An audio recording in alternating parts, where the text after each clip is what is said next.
اے میرے خدا تو نے مجھے کیوں چھوڑ دیا؟ تو میری مدد اور میرے نالا و فریاد سے کیوں دور رہتا ہے؟ اے میرے خدا میں دن کو پکارتا ہوں پر تو جواب نہیں دیتا، اور رات کو بھی اور خاموش نہیں ہوتا، لیکن تو قدوس ہے، تو جو اسرائیل کی حمد و ثنا پر تخت نشین ہے۔ ہمارے باپ دادا نے تجھ پر توکل کیا، انہوں نے توکل کیا اور تو نے ان کو چھڑایا۔ انہوں نے تجھ سے فریاد کی اور رہائی پائی، انہوں نے تجھ پر توکل کیا اور شرمندہ نہ ہوئے۔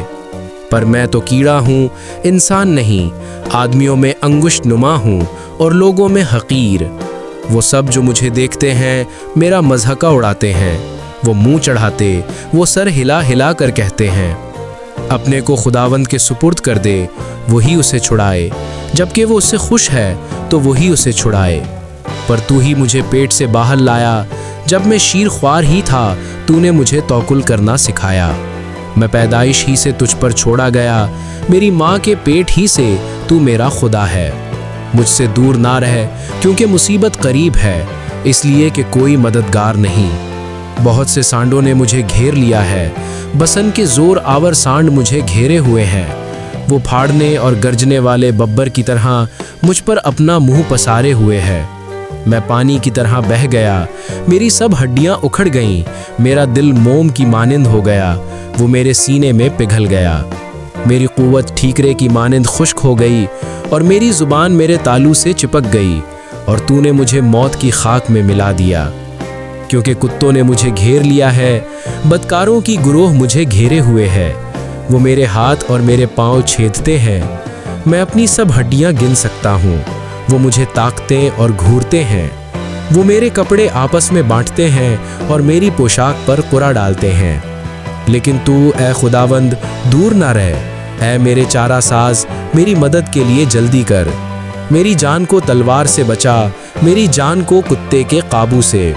مجھے ببر کے منہ سے بچا، بلکہ تو نے سانڈوں کی سینگوں میں سے مجھے چھڑایا ہے۔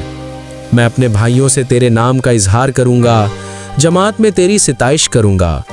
اے خداوند سے ڈرنے والو اس کی ستائش کرو، اے یعقوب کی اولاد سب اس کی تمجید کرو، اور اے اسرائیل کی نسل سب اس کا ڈر مانو۔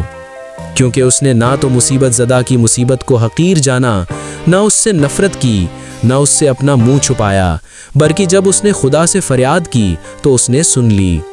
بڑے مجمع میں میری ثنا خوانی کا باعث تو ہی ہے، میں اس سے ڈرنے والوں کے روبرو اپنی نظریں ادا کروں گا۔ حلیم کھائیں گے اور سیر ہوں گے، خداوند کے طالب اس کی ستائش کریں گے، تمہارا دل ابد تک زندہ رہے۔ ساری دنیا خداوند کو یاد کرے گی اور اس کی طرف رجوع لائے گی، اور قوموں کے سب گھرانے تیرے حضور سجدہ کریں گے۔ کیونکہ سلطنت خداوند کی ہے، وہی قوموں پر حاکم ہے۔ دنیا کے سب آسودہ حال لوگ کھائیں گے اور سجدہ کریں گے، وہ سب جو خاک میں مل جاتے ہیں اس کے حضور جھکیں گے، بلکہ وہ بھی جو اپنی جان کو جیتا نہیں رکھ سکتا۔ ایک نسل اس کی بندگی کرے گی، دوسری پشت کو خداوند کی خبر دی جائے گی۔ وہ آئیں گے اور اس کی صداقت کو ایک قوم پر جو پیدا ہوگی یہ کہہ کر ظاہر کریں گے کہ اس نے یہ کام کیا ہے۔ آمین۔